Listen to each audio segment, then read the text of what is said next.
Shalom, Bapak Ibu yang dikasihi Tuhan. Kembali kita berjumpa untuk belajar bersama-sama mengenai kebenaran firman Tuhan. Hari ini kita akan membahas sebuah topik yang sangat penting, yaitu ketika Tuhan Yesus berkata, "Kamu akan dibaptis dengan Roh Kudus." Judulnya, kamu akan dibaptis dengan Roh Kudus. Kita perhatikan lebih dulu dari Kisah Rasul pasal 1 ayat 4 dan ayat 5. Pada suatu hari ketika ia makan bersama-sama dengan mereka, ia, guru besar Tuhan Yesus, melarang mereka, yaitu para rasul, meninggalkan Yerusalem dan menyuruh mereka tinggal di situ menantikan janji Bapa. Yang demikian katanya, telah kamu dengar daripadaku, sebab Yohanes membaptis dengan air, tetapi tidak lama lagi kamu akan dibaptis dengan Roh Kudus. Bapak Ibu yang dikasihi oleh Tuhan, ada banyak pengajar yang mengajarkan tentang baptisan Roh Kudus, diajarkan secara berbeda, sehingga mengakibatkan jemaat yang berasal dari gereja yang tidak sama, otomatis punya pemahaman yang juga tidak sama, sehingga seringkali juga mereka timbul perselisihan, terjadi kebingungan, dan lain sebagainya. Bapak Ibu, kita hari ini akan belajar tentang kamu akan dibaptis dengan Roh Kudus. Firman Tuhan tadi keluar dari mulut Tuhan Yesus sendiri, sehingga saya akan menafsirkan juga secara sederhana bahwa dibaptis dengan Roh Kudus adalah sebuah janji yang oleh Tuhan Yesus pasti digenapi. Walaupun banyak pembicara, pendeta dalam tanda kutip, pengajar maupun gereja dalam tanda kutip, memberitakan pengajaran bahwa tandanya engkau dibaptis dengan Roh Kudus, engkau harus berbahasa roh. Bapak Ibu, seakan-akan berbahasa roh ini merupakan sebuah tanda, satu-satunya tanda atau syarat bahwa engkau sudah dibaptis dengan Roh Kudus jika Anda sudah berbahasa roh. Bapak Ibu, kita masih ingat ya bagaimana Yesus Kristus Tuhan yang mengasihi saudara dan saya di dalam Yohanes pasal 3 ayatnya yang ke-16, 17 dan 18. Ini adalah ayat yang menjadi iman orang Kristen tentang keselamatan. Karena begitu besar kasih Allah akan dunia ini, sehingga ia, guru besar, telah mengaruniakan anaknya yang tunggal, supaya setiap orang yang percaya kepadanya tidak binasa, melainkan beroleh hidup yang kekal. Sebab Allah mengutus anaknya ke dalam dunia bukan untuk menghakimi dunia, melainkan untuk menyelamatkannya oleh Dia. Barang siapa percaya kepadanya, ia tidak akan dihukum. Barang siapa tidak percaya, ia telah berada di bawah hukuman, sebab ia tidak percaya dalam nama Anak Tunggal Allah. Bapak Ibu, bukankah tentang keselamatan dalam hidup kekal, semua orang Kristen meyakini bahwa kita diselamatkan oleh karena kasih karunia yang dikaruniakan oleh Tuhan Yesus kepada kita. Kita mendapatkan keselamatan secara cuma-cuma, tanpa ada syarat. Kita menerima Dia sebagai Tuhan dan Juru Selamat kita pribadi, kita percaya di dalam nama-Nya, maka kita diselamatkan. Bapak Ibu, tentang keselamatan dalam hidup kekal saja, Yesus yang adalah Tuhan mengkaruniakan kepada Anda dan saya secara cuma-cuma dengan kasih karunia-Nya, dengan belas kasihan-Nya. Demikian pula saya berkeyakinan tentang baptisan dengan Roh Kudus, bahwa Anda dan saya akan dibaptis oleh Roh Kudus. Saya pun yakin Yesus akan genapi dengan cuma-cuma juga, dengan tanpa syarat juga. Oleh karena itu, kita lihat lebih dulu apa yang juga dikatakan pada Lukas pasal 24 ayatnya yang ke-49. Dan aku akan mengirim kepadamu apa yang dijanjikan Bapakku. Tetapi kamu harus tinggal di dalam kota ini sampai kamu diperlengkapi dengan kekuasaan dari tempat tinggi. Bapak Ibu lihat, Roh Kudus itu memang dijanjikan diberikan kepada kita. Tuhan Yesus minta kepada Bapaknya, Bapa yang di surga, dan Roh Kudus akan turun dan tinggal di dalam hidup kita. Sehingga ketika kita dibaptis dalam nama Bapa, Anak, dan Roh Kudus, karena kita mau menerima Yesus sebagai Tuhan dan Juru Selamat kita pribadi, kita percaya di dalam namanya, kita dibaptis dalam nama Bapa, Anak, dan Roh Kudus. Secara otomatis Roh Kudus yang telah membaptis kita tinggal di dalam kehidupan kita, mengakibatkan kita ke depannya akan mendapatkan hal-hal yang positif di dalam kehidupan kita. Kita bisa mendapatkan karunia-karunia Roh Kudus yang 9 jumlahnya, macam dan ragamnya, dan dikaruniakan oleh Tuhan kepada kita secara khusus sesuai dengan kehendak Tuhan, memperlengkapi kehidupan kita.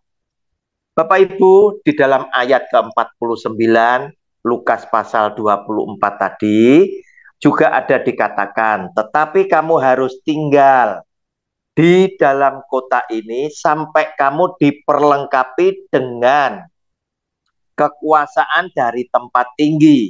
Hal ini adalah dua hal yang berbeda.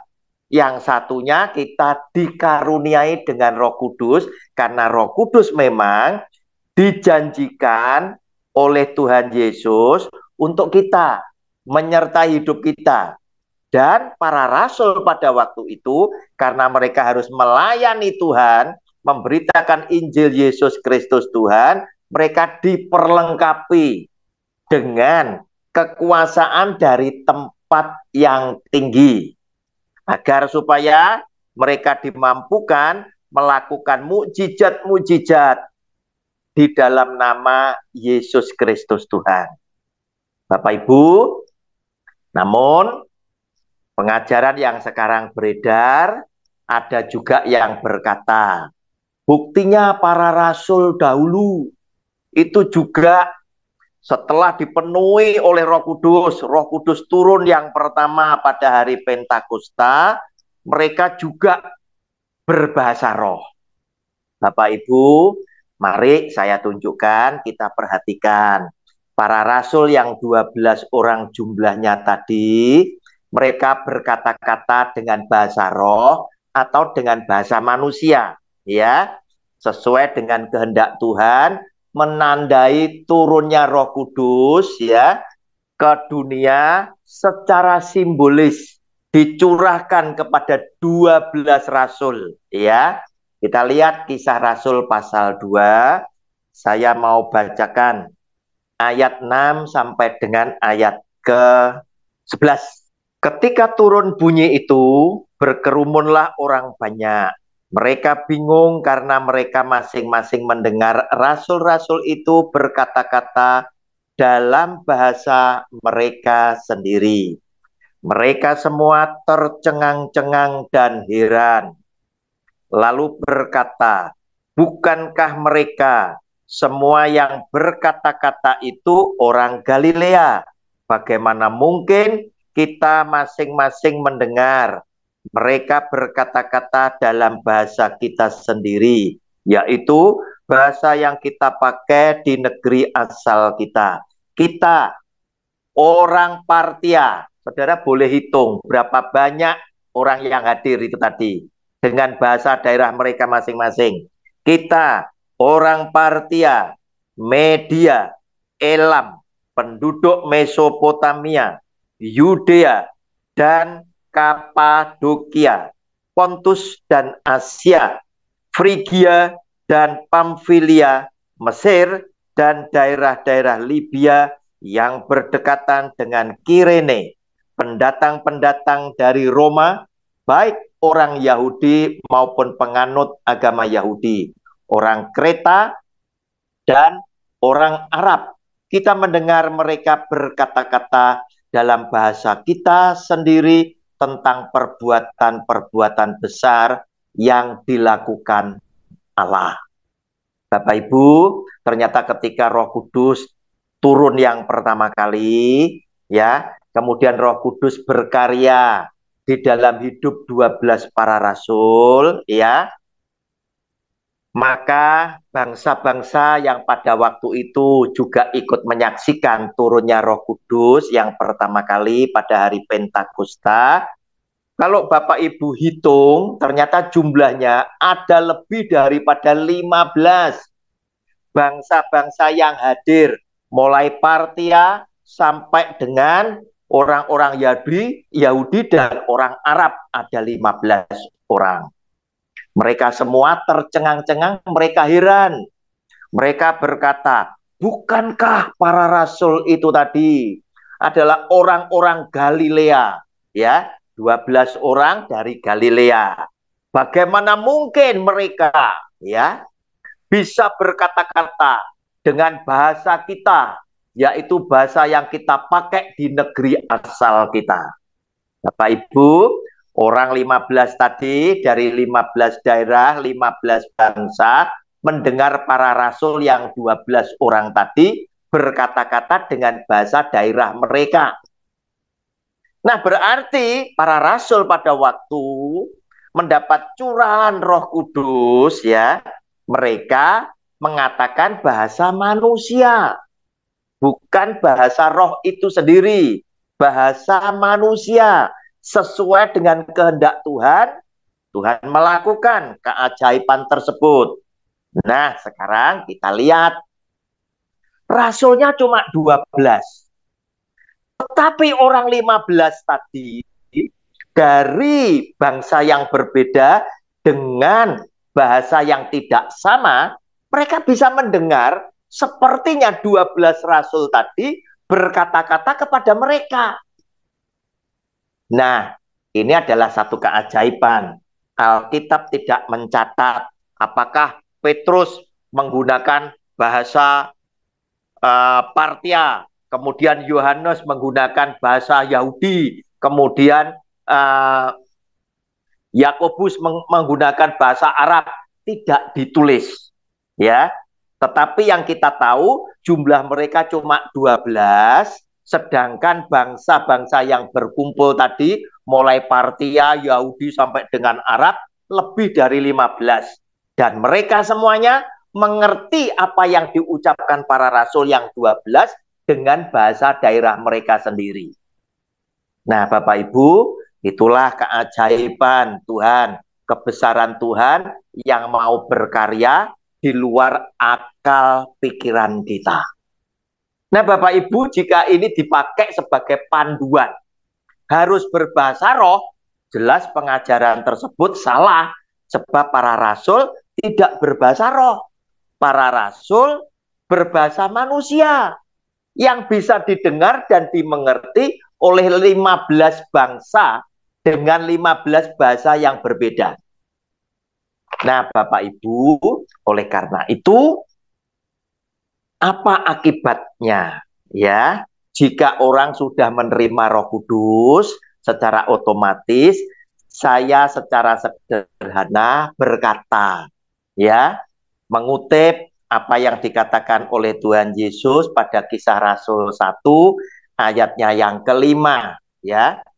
Dikatakan demikian, sebab Yohanes membaptis dengan air, tetapi tidak lama lagi kamu akan dibaptis dengan Roh Kudus. Nah, Bapak Ibu, baptisan dengan Roh Kudus secara otomatis akan dia genapi. Kalau dulu Yohanes membaptis dengan air sebagai tanda pertobatan, zaman sekarang ketika Tuhan Yesus memerintahkan baptislah mereka dalam nama Bapa, Anak, dan Roh Kudus, maka secara otomatis, secara sederhana, saya yakini apa yang dikatakan di dalam Kisah Rasul 1 ayat yang kelima oleh Tuhan Yesus, itu pun digenapi atas hidup saudara dan saya yang percaya kepada Tuhan Yesus. Bapak Ibu, akibatnya apa? Ya, akibatnya adalah hal-hal yang positif di dalam hidup saudara dan saya akan ditambah-tambahkan oleh Tuhan, ya. Nah, ini Bapak Ibu, kita lihat di dalam Kisah Rasul pasal yang kedua ayat 34, ya, sampai dengan 39. Sebab bukan Daud yang naik ke surga, malahan Daud sendiri berkata, Tuhan telah berfirman kepada Tuanku, duduklah di sebelah kananku sampai kubuat musuh-musuhmu menjadi tumpuan kakimu.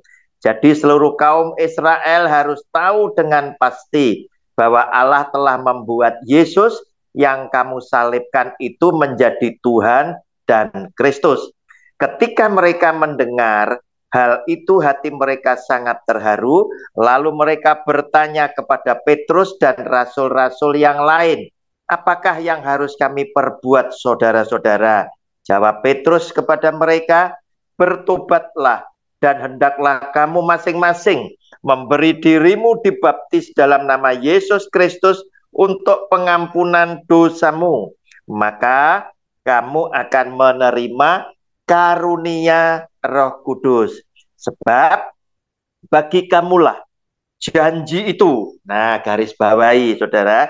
Dan bagi anak-anakmu, dan bagi orang yang masih jauh, yaitu sebanyak yang akan dipanggil oleh Tuhan Allah kita. Bapak Ibu, di situ dikatakan, ya, Daud saja tidak naik ke surga, ya. Daud, ya, Yesus adalah anak Daud. Daud tidak pernah mengalami pengalaman naik ke surga. Tetapi zaman sekarang, zaman akhir zaman, munculnya banyak nabi-nabi palsu, banyak mereka yang berani berkata bahwa mereka dibawa Tuhan ke surga. Itu omong kosong, ya. Nah, Bapak Ibu, setelah mereka semuanya mendengarkan pemberitaan tentang Tuhan Yesus, mereka bertanya kepada Petrus, apa yang harus kami lakukan? Petrus memberikan nasihat, berikanlah dirimu dibaptis dalam nama Yesus Kristus Tuhan, maka dosamu akan diampuni dan kamu akan menerima karunia Roh Kudus. Berarti setelah kita dibaptis dalam nama Bapa, Anak, dan Roh Kudus, kita punya potensi menerima karunia-karunia Roh Kudus yang akan memperlengkapi hidup kita masing-masing. Sebab pada ayat 39 dikatakan, memang janji ini untuk Anda dan saya, dan untuk orang-orang yang masih jauh nanti, sebanyak yang akan dipanggil oleh Tuhan. Berarti, ya, berarti orang-orang yang akan datang, yang sudah dipilih, dipanggil oleh Tuhan, itu saja yang akan menerima baptisan Roh Kudus dan karunia-karunia Roh Kudusnya. Bapak Ibu, pelajari, renungkan video kita hari ini, pelajaran kita hari ini. Namun, minggu depan saya akan tayangkan sekaligus 3 video. Yang pertama adalah yang hal sekarang ini kita bahas, yaitu kamu akan dibaptis dengan Roh Kudus. Namun untuk membuat menjadi satu kesatuan pemahaman, ada 2 video saya lagi yang Bapak Ibu harus tonton dan pelajari, yaitu dengan judul Ciri-ciri Orang yang Dipenuhi Roh Kudus. Dan yang berikutnya, ciri-ciri orang yang diutus Tuhan. Tuhan Yesus memberkati saudara bersama dengan keluarga, sebagaimana Tuhan Yesus sudah memberkati saya bersama dengan semua keluarga saya. Amin.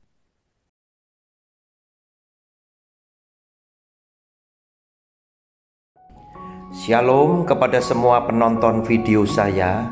Jika Anda merasa terberkati dengan video saya, jangan lupa bantu like dan share ke semua saudara-saudaramu. Saya sedang berjuang bersama Anda menegakkan kebenaran firman Tuhan di zaman yang semakin jahat ini. Terima kasih banyak atas dukungan dan empatinya kepada saya. Selamat berjuang dan melayani Tuhan kita, Yesus Kristus. Salam damai buat semua keluarga dari saya, Evangelis Roni Suwono.